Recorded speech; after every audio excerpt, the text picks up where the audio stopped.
10 million people died. The company that ruled them never missed a dividend payment. This is not a metaphor. It had a flag. It had an army larger than Britain's own.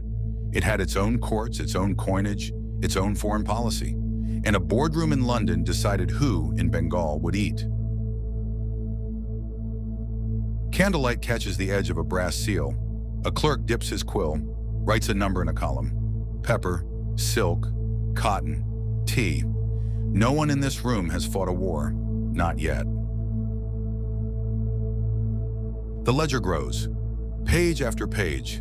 Each entry is a number. Each number is a transaction. And each transaction quietly becomes something larger than trade. Then the ledger changes. Muskets, powder, soldiers, forts. The quill that once counted pepper now counts battalions.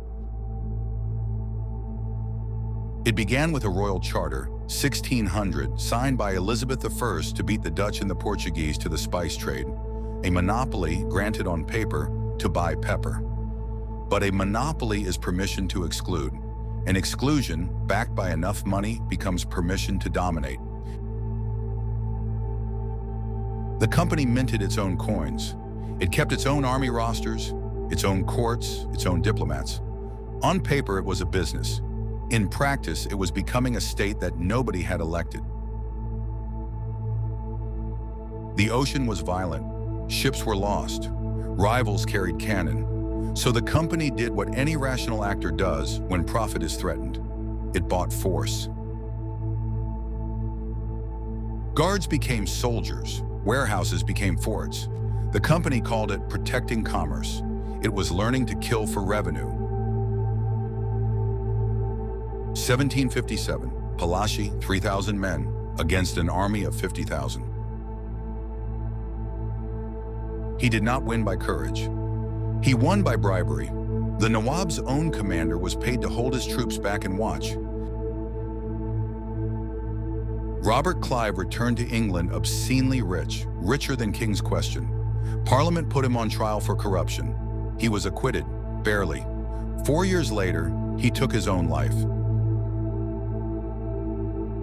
The company was no longer a trader with soldiers. It was a government with shareholders. Bengal, one of the richest regions on earth, became a revenue stream.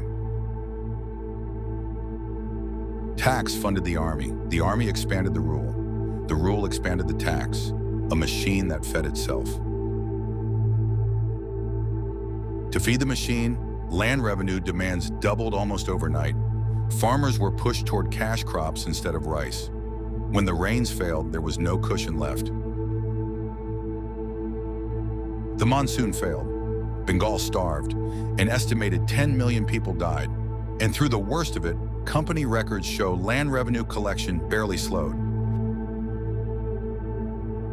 Dividends were paid on time. 1788, the company's own Governor General, Warren Hastings, was impeached in front of Parliament. Corruption, abuse of power. The trial took 7 years. He was acquitted too. The company grew opium in India, sold it into China, and went to war when China tried to stop it. Addiction was not an accident, it was policy. By the 1800s, it commanded 200,000 soldiers, its own courts, its own prisons, its own currency, not a nation, a company.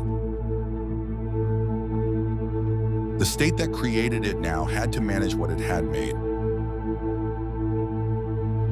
In the years before the revolt, the company annexed kingdom after kingdom using a legal trick. If a ruler died without a son, the British recognized his state was simply absorbed. No war needed, just paperwork.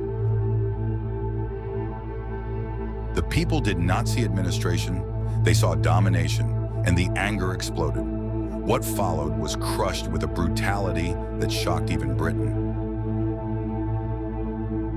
Even before the revolt, its finances had already broken. The same company that privatized the profits now needed the public to rescue it. In 1858, the crown took formal control. The company disappeared. The empire remained. It took until 1874 for the paperwork to finally close a company that had once run a continent. Its real invention was never a ship, or a flag, or a charter. It was a playbook.